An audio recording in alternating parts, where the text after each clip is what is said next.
If you're one of the millions of Americans paying too much for insulin, my Build Back Better plan is going to change that as well, because we're going to lower prescription drug costs. And that means you won't pay more than $35 a month for your insulin. It's important not only from a health standpoint, from a standpoint of personal dignity.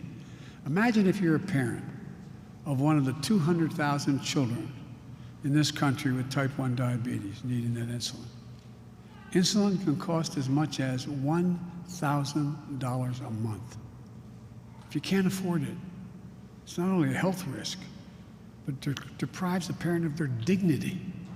Deprives them of their dignity, of your ability to do the one thing every parent wants and deserves to be able to do, to say to their child, look at them and say, honey, it's going to be okay.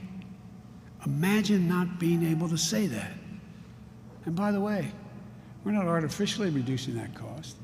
It costs $35 for the insulin when it was first invented and patented. They've done not a single thing since then to improve it. It's good. And now it costs $1,000 a month? Folks, lowering the cost of child care, elder care, housing, health care, prescription drugs, and meeting the moment of climate change, that's what this plan does.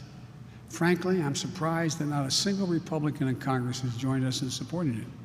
It can't be because it would add to inflation. 17 Nobel laureates, 17, 3 weeks ago spontaneously sent me a letter saying that it would have the opposite effect. It would actually reduce long-term inflationary pressures. It can't be because it would add to the deficit, because it reduces the deficit over the long term. It can't be because it's fiscally responsible, because it's fully paid for.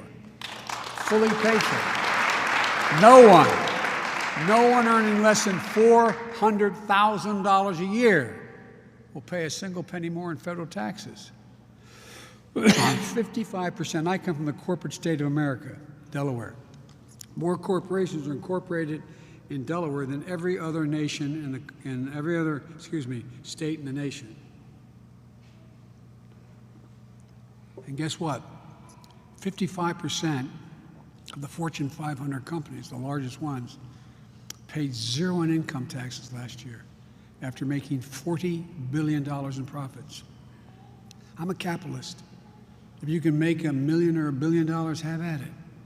Just pay your fair share. That's all I'm asking.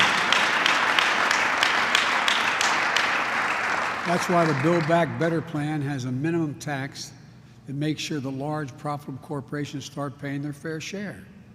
And we got passed internationally a provision that a 15% minimum is paid in every single country, so you don't have countries fleeing here with technology to go other places because they have a lower tax rate. The first major piece of legislation in more than a decade that's not only fully paid for, based on official estimates from the Congressional Budget Office, the Joint Committee on Taxation, the Treasury Department, it's going to generate more than $100 billion in deficit reduction this decade.